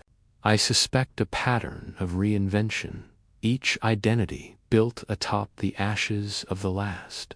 But I also believe she didn't act entirely alone this time." I frowned. "You suspect an accomplice?" Holmes stood, brushing soot from his knees. "Or, at the very least, someone who turned a blind eye. Someone who helped her assume the Blair identity. These things are never done in total isolation, no matter how cunning the architect." Before I could question further, a knock sounded at the drawing-room door. It was Mrs. Branwell, her face pale. "There's a gentleman downstairs," she said. "He claims to be Miss Blair's solicitor." Holmes arched an eyebrow. "Already? That was fast." I followed him down the corridor to the front vestibule, where a man in a slate-gray coat and bowler hat stood waiting. His umbrella dripped onto the stone floor, and a briefcase hung at his side. "Mr. Holmes, Dr. Watson," he said politely. "My name is Charles Digby. I've represented Miss Blair for the past 2 years. Legal affairs, property management, you understand. I came as soon as I was notified." "You're well informed," Holmes noted. "News travels swiftly in your circles." "I don't play games, Mr. Holmes. Miss Blair has substantial holdings under her name. I intend to ensure she is treated with the full respect due to her station." "And yet," Holmes said, "she is not who you believe her to be." Mr. Digby's brow furrowed faintly. "You're referring to the allegations. You must understand Miss Blair was referred to me through reputable contacts. Reputable contacts who may not know they've been harboring a serial deceiver." Holmes stepped forward. "Mr. Digby, I suggest you begin reviewing every transaction you have made on Miss Blair's behalf. If you uncover anything irregular, be it forged signatures, false documents, or buried correspondences, inform Inspector Langley at once." Of course." Digby hesitated, then nodded and withdrew. Holmes remained staring after him for a moment. Thoughtful She left too cleanly, he said. Even the confident ones scream when the facade crumbles. But she was prepared. You think she planned for this outcome? I think she has a habit of surviving. And survival requires contingency. Outside, the fog rolled thicker across the lawn, but somewhere in the distance, I fancied I could hear the sharp click of wheels over gravel, bearing Miss Blair away into the mist. Yet Holmes, I knew, wasn't finished, not by half. Chapter 12. A thread in Hampshire. The following morning, a thick drizzle misted the streets of London as Holmes and I boarded the early train to Hampshire. The countryside blurred past in streaks of gray and green, its somber palette mirroring Holmes's inward gaze. He had scarcely spoken since breakfast, his long fingers steepled beneath his chin. The newspapers spread across his lap, unread. I knew better than to interrupt such silence. It was the silence of deduction, of connecting threads invisible to most. Only as we pulled into the market town of Alton did he finally stir. I have asked Mycroft to search the educational registries, he said abruptly, for any woman bearing resemblance to Adeline Myror, Miss Blair, who served in domestic or private positions over the last 20 years. There are too many dead girls in her past for it to be chance. You believe the fire at the Willoughby estate was no accident. I believe it was her erasure, he said grimly. And in that fire, 2 girls died, one of them perhaps an early attempt at what she did to Mary Darnell, grooming the weak, isolating them, then silencing them when they resist. We disembarked at the quiet station and hired a dog cart to take us to the Willoughby ruins. The road twisted through sloping fields and hedgerows, arriving at last at a scorched estate, skeletal and forlorn. Only the charred frame of the old manor remained, its stone bones streaked with soot, vines reclaiming what had once been windows. A caretaker met us by the gay tan old man in a frayed cap. Mr. Temple. He eyed Holmes's card with some suspicion, but Holmes's tone softened him, as it often did when the truth was at stake. Tragic business, Temple muttered, unlocking the gate. Fire took the girl's wing first. Some say it started in the nursery. That was nearly 10 years ago. Was Miss Meyer in residence at the time? Holmes asked. Temple nodded. She was the governess. Seemed a good enough sort, but quiet. Bit too quiet. After the fire, she vanished. No investigation. A brief one. Called it faulty lamps. But there was talk among the staff. The way she watched the girls. Especially the youngest Catherine, I believe her name was. Holmes crouched by the cracked flagstones where the nursery had stood. He picked up a scorched tile and ran his thumb across it. Did any staff survive? Only the cook and one of the maids. Both gone now. The family moved abroad. Holmes stood slowly. Has anyone ever come asking about her since? Temple hesitated. One man, sharp dresser, asked questions about Adeline. Said he was a cousin. That was 2 years back. Could you describe him? Tall, clean-shaven, foreign accent, maybe German or Austrian. Left no name. Holmes turned sharply to me. That man was no cousin. He was the architect of her reinvention. We walked the perimeter of the ruins. Holmes, noting the fire's progression with the practiced eye of a surgeon mapping arteries. At one point, he crouched by the remains of a small staircase, half swallowed by moss. She'd have needed help erasing this, he murmured. Documentation, funds, identity. And it explains the solicitor Digby. He may not know who she is, but someone behind him does. Do you think this man is still involved? I'd wager he's still in play, Holmes said, straightening. Possibly the one who placed her in Winmore House. If so, Mary Darnell was no mere bystander. She was a target. As we made our way back toward the cart, Temple called out again, "There's something else." Weeks before the fire, the girls started keeping a diary. One of those secret ones with a lock. After the fire, it vanished. Whose diary? Catherine's, I think. Said she was writing about Miss Meyer. Said she was afraid. Holmes froze. Where would that diary have been kept? In her toy chest, last I recall. Could it have survived the fire? Doubtful. But if it did, someone took it. Holmes's eyes darkened, the case deepening before him. Then someone knew what she was capable of. And either they've been protecting her or controlling her. The rain had turned heavier now, drumming against the cart's hood as we climbed back in. Holmes sat silent again, but this time it wasn't the stillness of puzzle pieces. It was something grimmer. "She's not just a predator," he said finally. "She's part of something larger."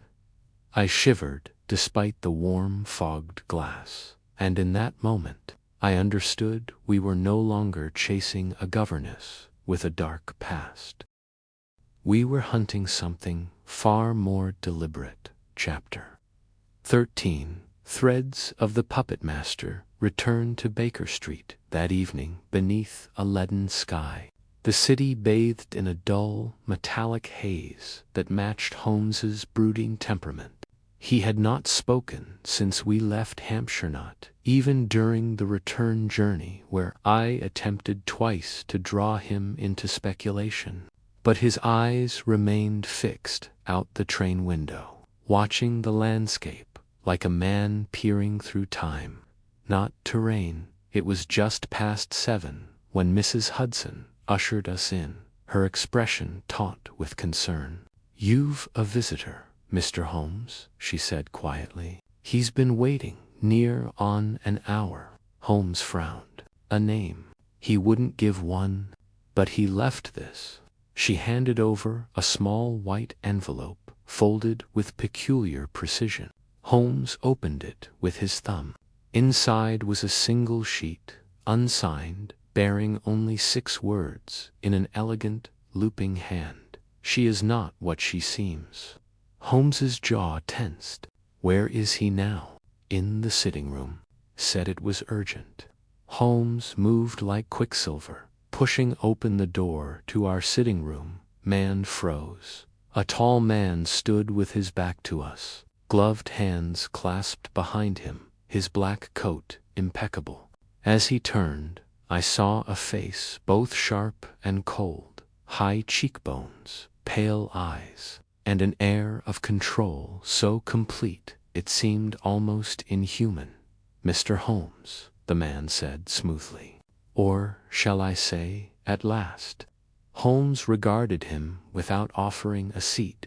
"You're the man who visited the Willoughby caretaker." The stranger smiled faintly. "Among other places. But let us not waste time. You are seeking the woman known as Adeline Meyer." "Known?" I repeated. "You mean that isn't her name?" The man ignored me, eyes on Holmes. "She was born Emily Krauss in Vienna, a promising student of psychology before she disappeared from record at 20. The fire in Hampshire. Her own design. But she didn't act alone." Holmes's expression did not shift. "And your connection to her?" The man smiled without warmth. "My employer once found her methods useful. Let us say, reformation through suggestion. Emily has an unparalleled gift. She finds the cracks in people. Then she widens them." Holmes's voice was low. "You're speaking of mental conditioning." I'm speaking of manipulation refined into science, the man said. You think Mary Darnell was her first? No, merely her first mistake. And what do you want? The man stepped forward, his pale gaze unblinking. To prevent further exposure. Your inquiries have drawn attention. Emily was meant to disappear. She resurfaced too early and too carelessly. Why tell us this now? I asked. He turned to me for the first time, and I felt the weight. Because my employer no longer considers her an asset. She's a liability, dangerous and disposable. Holmes's voice cut through the tension. Then why not eliminate her yourself? She's vanished, the man said coolly. Even we cannot find her. Holmes narrowed his eyes. You want us to lead you to her? The man inclined his head. Call it a convergence of interests. You underestimate me, Holmes said. I do not work for shadows. And yet, the man replied, pulling something from his coat, you may still find this useful. He placed a small leather notebook on the table. It was scorched at the edges. The brass lock melted, nearly destroyed by fire. Catherine Willoughby's diary, the man said, recovered by my employer years ago. Until today, it remained sealed. Holmes's hands moved quickly. He opened the brittle cover, scanning the faded ink. What does it say? I asked. Holmes didn't answer immediately, but I saw a flicker in his eyes, surprise tinged with something darker. She wrote of Emily's strange lessons. He murmured, games about forgetting, about burying pain, and worse, about making others forget. The man turned to leave. If you find her, he said, pausing at the threshold, do not try to save her. That woman no longer exists. He vanished down the stairs before we could stop him. Holmes stood frozen. Diary in hand, she has mastered not only the mind, he said quietly, but the art of concealment within it. And now she's loose in London, I said. Holmes turned to me. No, Watson, she was never gone. She has simply changed her mask, and someone is helping her wear it. As the gaslight flickered across the scorched diary, I felt a chill settle in the room. We were not chasing a criminal. We were hunting a ghost. Chapter 14. The man behind the veil. The following morning brought with it a dull, pewter sky and a steady drizzle that slicked the cobblestones outside 2-1B. Inside, Holmes was a figure of relentless focus. He had barely slept, had scarcely spoken since, poring through Catherine Willoughby's scorched diary. Now laid open on the table like a sacred text. She was never just a nurse, he muttered, thumbing through the charred pages once more. Catherine was part of something older, deeper. Emily Adeline used her as an instrument. I stood at the hearth, the fire crackling behind me, my arms folded. But what of this employer the stranger spoke of? The one who used Emily, then discarded her. Holmes lifted his gaze. That, Watson, is where we turn next. With that, he retrieved a letter from the mantel, a card written on thick ivory parchment, bearing only an embossed monogram, a small fleur-de-lis within a triangle. You recognize it? He asked. I squinted at it, only vaguely. French. Not just French, esoteric. He turned the card over.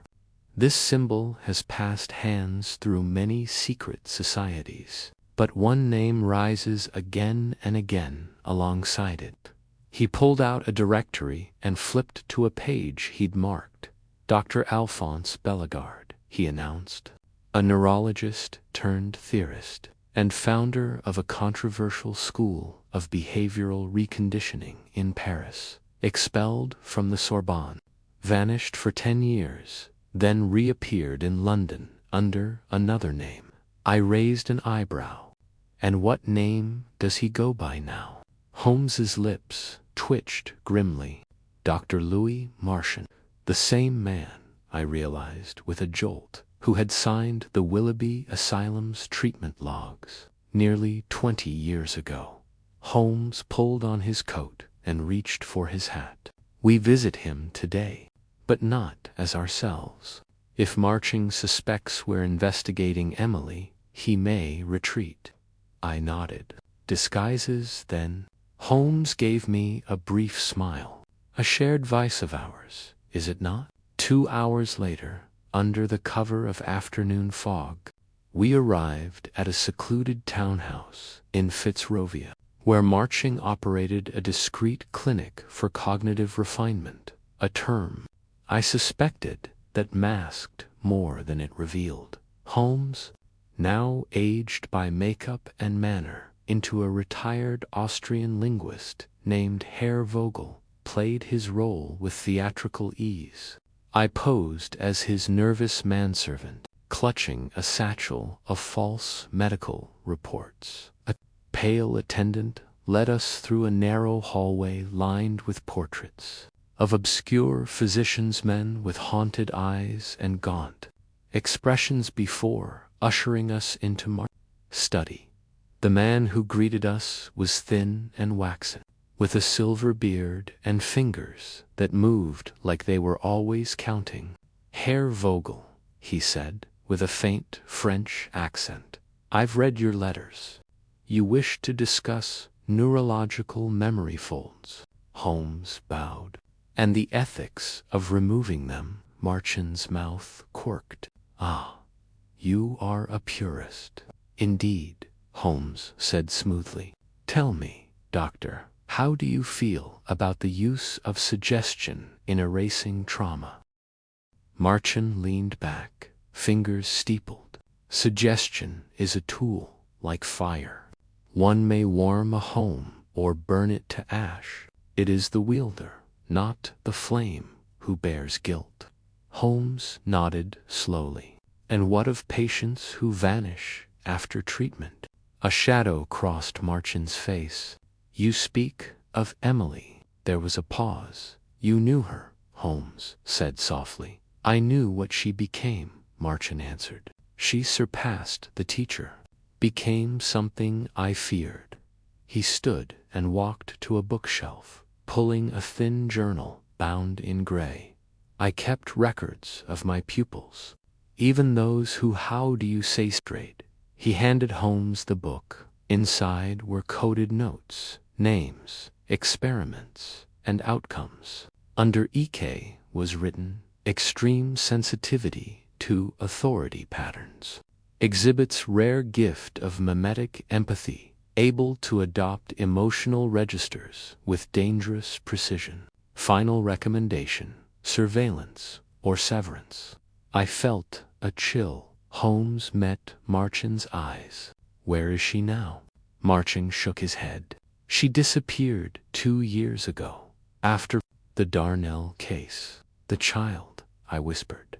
She called it a test, Marchand said, eyes distant, to see how deep guilt could be layered into a personality not her own. He looked to Holmes, almost pleadingly. Find her, or she will break more than minds. Holmes nodded once. Gravely, we left the house without another word, the drizzle thickening into rain. The fog swallowed the street behind us. Only when we reached the corner did Holmes speak. She is no longer hiding in the shadows, Watson. He glanced over his shoulder. She's walking in the daylight, and we must learn to see her mask before it's too late. Chapter 15. A reflection in the smoke. The journey back to Baker Street was conducted in near silence, each of us wrapped in private thought. Holmes sat rigid in the handsome eyes narrowed beneath the brim of his hat. one gloved hand drumming soundlessly on the window pane. I could tell the visit to Martian had stirred something profound in him, though he had yet to give it voice.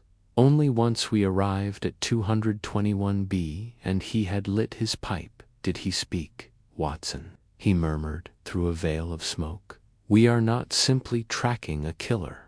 We are following the ghost of a philosophy." I turned from the hearth. "You believe Emily or Catherine, or whoever she is, was a product of Martian's manipulation. More than that, she was refined by it, and then rejected it, as all the most dangerous creations do." He tapped the ashes from his pipe into a tray. "She turned the method inward, crafted herself not into a weapon, but a prism. Someone who can bend light, bend truth, depending on how she is seen." I frowned. "Then what do? We find the reflection she fears most." That cryptic statement led us, the next day, to the London Museum of Psychological Studies, a dusty institution hidden behind a columned facade near Lincoln's Inn. It was an odd place, part library, part cabinet of curiosities.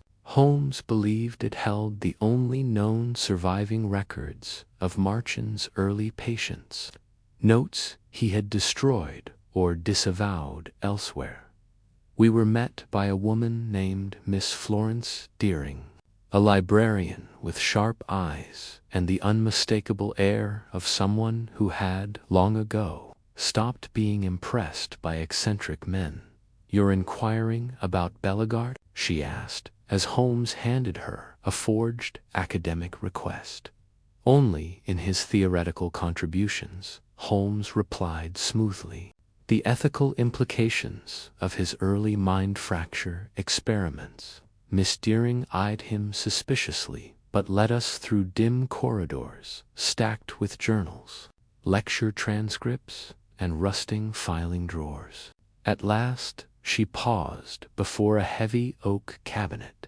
"These are restricted," she said, "but I suppose you've obtained the curator's blessing." "Of course," Holmes said, with that particular smile he reserved for such moments. Once she had departed, Holmes began rifling through the files. I assisted, lifting out folders yellowed with age. One, labeled Subject E.K. Emily Carlson, made my fingers tighten. Inside were brittle pages, case studies, diagnostic sketches, and a photograph. I drew it out carefully. It was of a young woman, perhaps 16 or 17, sitting stiffly in a chair, eyes fixed somewhere just above the camera's lens. Her features were hollow, her gaze possible to describe, not vacant, not alert. Something between states, something watching itself be watched. "Look at this," Holmes murmured, pointing to a passage in the notes. "Subject no longer responds to her birth name. Adopts identities suggested through tone alone. Last session indicated belief she was an orphaned boy from Lancashire." He turned the page. "Next session, a governess. Then, a surgeon's widow. And now," I said quietly, "a nurse named Catherine Willoughby." Holmes leaned back, folding his arms. "She is like a mirror placed in a hall of other mirrors, each reflection consuming the one before it."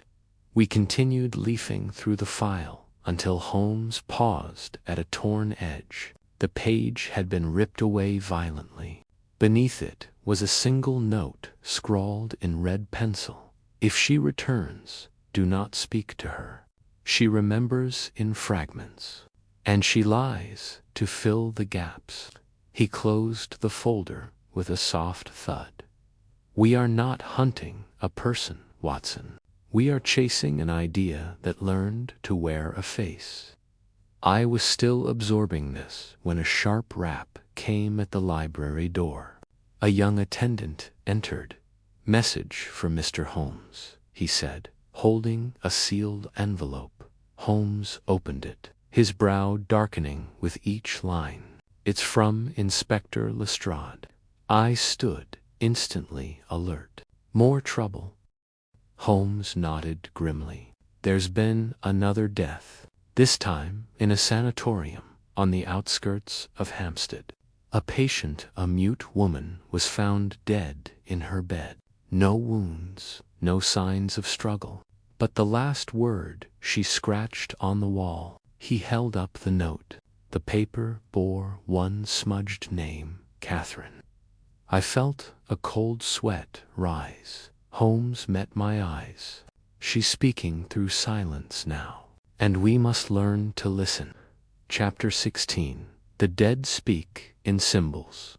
The sanatorium in Hampstead stood at the edge of a pine-shrouded rise, its whitewashed walls glowing faintly under the gloom of a thickening sky. A storm was on its way. Holmes could feel it in his joints, he claimed, and I could see it in the sharpness of his stride as we approached the gates. Lestrade greeted us at the front steps, his usual brisk demeanor blunted by something like unease. "You'll want to see it for yourself, Mr. Holmes," he said, his hat clutched in both hands. Well, strange. Quiet, but strange. We were led to the upper floor, where the corridor smelled faintly of medicinal tinctures and old plaster. Holmes made no comment, only let his eyes roam across the walls and corners. As we were ushered into the patient's room, the woman lay undisturbed in her bed, her limbs still arranged as if she had simply drifted into sleep and never awoken. Her features were slack, eyes closed, mouth gently parted.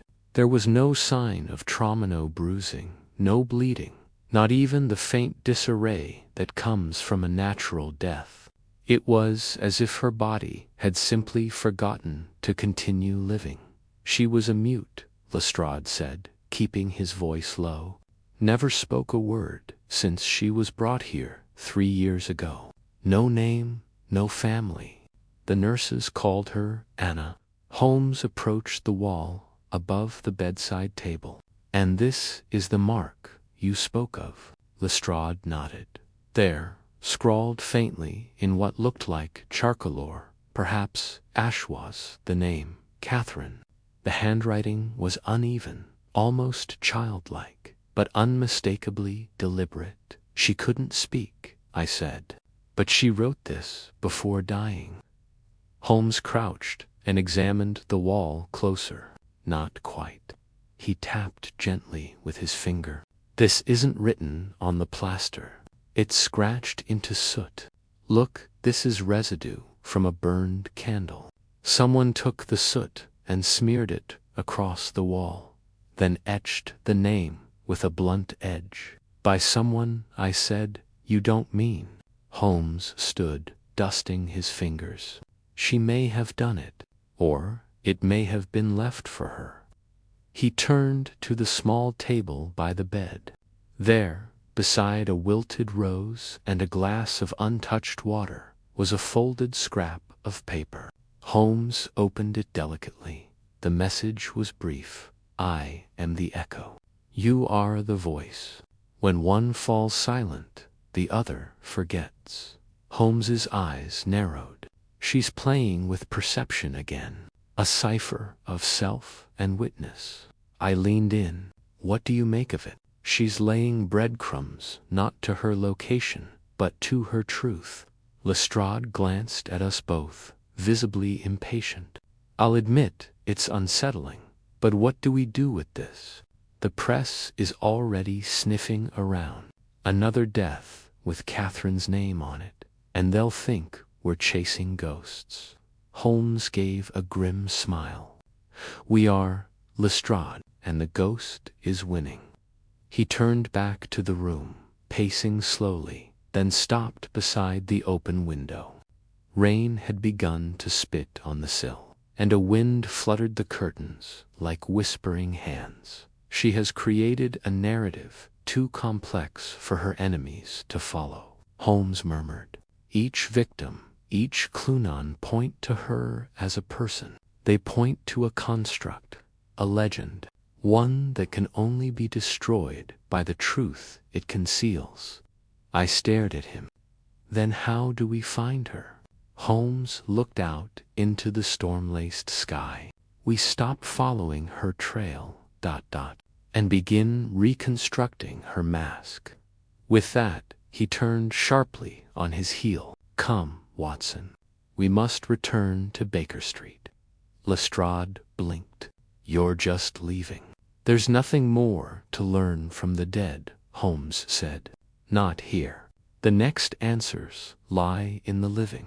And I know where we must look. I hurried after him down the corridor. Where? Holmes gave a single word. Clipped and cold. Clara. Chapter 17. Clara's memory of Ash the Rain had thickened into a steady drumbeat by the time we arrived at Clara Fenchurch's modest flat on the northern edge of Hampstead.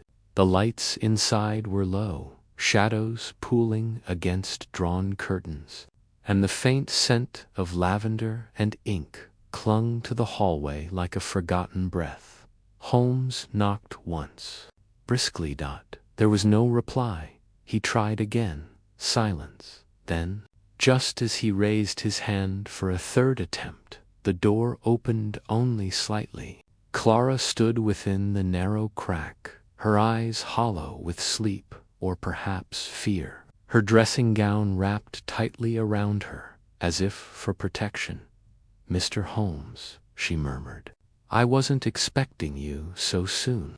You rarely expect the truth when it calls, Holmes replied, his tone neither unkind nor warm. May we come in? She hesitated, then stepped aside. The flat was clean, but not compulsively so. Books lined the shelves, like orderly soldiers, and a teacup sat abandoned on a side table.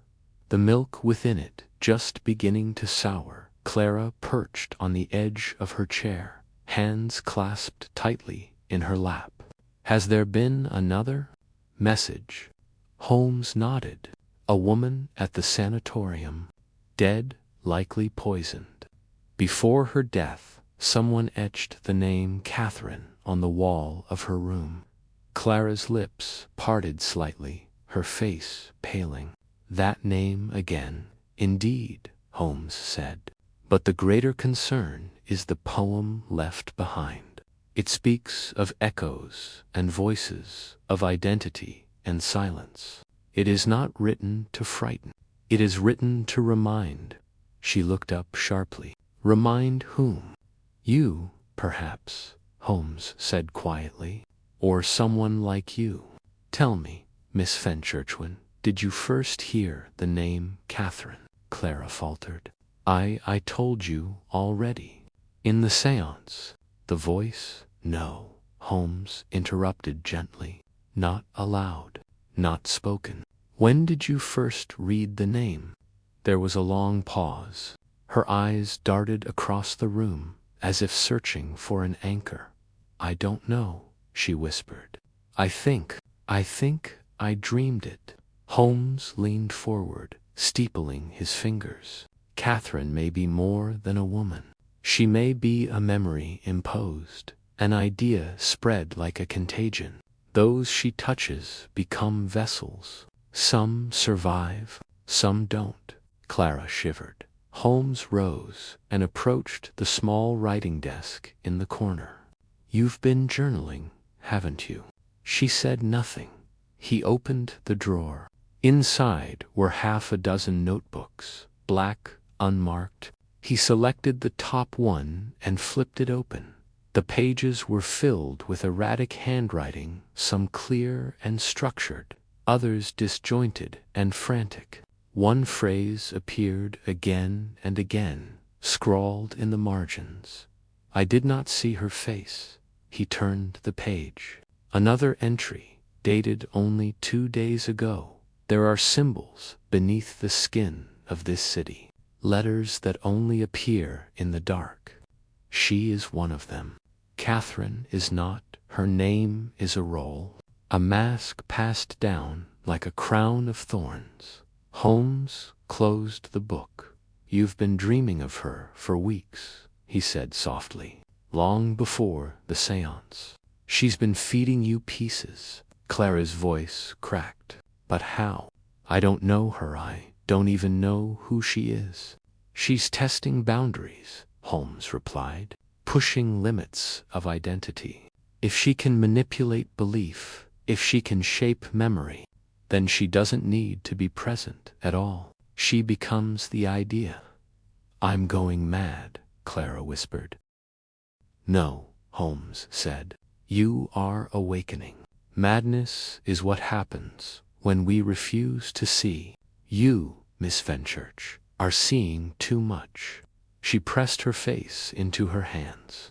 Then what do I do? Holmes stood still for a long moment, then walked to the window. The rain now flowed like a river down the pane, distorting the world beyond. You remember the church? He asked quietly. The one in Spitalfields, the place where we first heard her name. Clara nodded. There's something buried there, Holmes said. Something she left for you. Or someone like you. A record, perhaps. Or a confession. If you're willing, we'll go together. Clara lowered her hands, her expression brittle but resolute. Yes, I want this to end. Holmes offered his hand. Then let us find the beginning. Outside, thunder rolled across the rooftops like a warning bell. And deep in the city's oldest bones, something stirred. Waiting. Chapter 18. Beneath the forgotten church. The dawn was iron gray as we descended into the ancient crypts of St. Hesper's Church. Our footsteps echoed in the long-abandoned nave, the flicker of Holmes's lantern casting broken shadows along the stone walls. Worn by centuries and half-forgotten prayers, the air was thick with mildew and the brittle scent of candle ash. Clara walked beside Holmes, pale but steady, her gaze fixed ahead.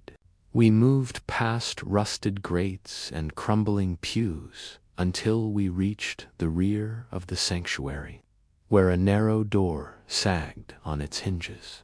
This was sealed once, Holmes murmured, running his fingers along the edge. But someone recently forced it open.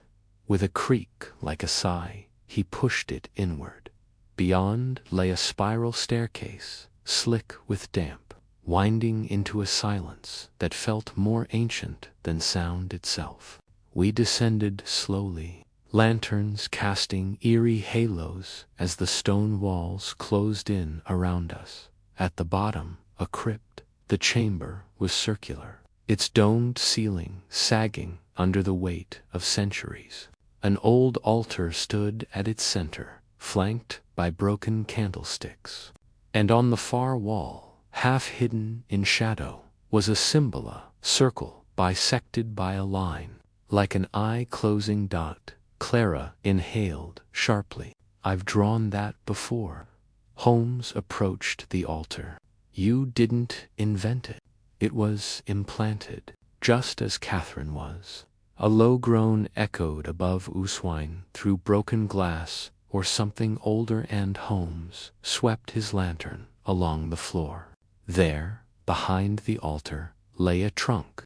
Its wood was warped with time, but the lock had been freshly broken. He opened it slowly. Inside were brittle papers bound in twine, photographs, journal entries, and atop them, a thin mask made of porcelain cracked across the brow. Clara gasped. I've seen that before, in my dreams. Holmes unfolded one of the documents. This is a patient ledger, he murmured. Names, diagnoses. One entry recurs again and again. Subject believes herself to be Catherine. Symptoms consistent across multiple test groups. Suggest relocation of host. I stepped forward. A psychological experiment? No, Holmes said. A transference ritual. The manipulation of memory and identity, carried out over decades. He held up another photograph, sepia-toned, blurred at the edges. A young woman in a hospital gown. Her eyes were calm, resigned. But the caption beneath read, Catherine No. 7, Test Group B, terminated 1903. Clara staggered back. What does this mean? Holmes turned to her, gently. You're not mad. You're remembering. They used women like you sensitives, mediums as vessels. Each time the identity of Catherine faded, they instilled it in another. A name turned into an idea turned into control. But why? Clara whispered. Because belief. If enough people believe a person exists, she does. Catherine became more than a woman. She became a ghost stitched into the city's memory. And the men who created her, they buried her here, hoping she would never be truly forgotten, nor truly found. Clara looked down at the cracked mask. Her fingers trembled as she touched it. Then she's inside me. Only if you let her be, Holmes replied. The last test was decades ago, but she lingers in the minds of those who carry the remnants. You are not Catherine, Clara. You are the key to ending her. Slowly, she lifted the mask and placed it back into the trunk. Then, with deliberate calm, she took a nearby shard of stone and shattered the porcelain mask into fragments. The silence that followed felt ... cleansed. Holmes replaced the trunk and closed the crypt with quiet finality. We emerged from the church just as the first light of day broke over the rooftops. The sky was clear now, the storm finally spent. Clara stood in the graveyard for a long moment, breathing in the cool morning air. What happens now? She asked. Holmes regarded her with a rare softness. Now you live, without borrowed names or foreign voices. Catherine's reign ends here. We turned from the church and walked back into London. The streets still slick with last night's rain, but the city somehow lighter. The fog that had gripped us for so long began to lift, not just from the air, but from the mind. And as we passed through the waking streets, I glanced at Holmes. You believed in ghosts, then? I asked, not mocking. He smiled faintly. No, Watson. I believed in people's belief in them. That, as it turns out, is far more dangerous. And with that, the shadow of Catherine slipped quietly into legend, where all ideas go once they lose their hold on truth.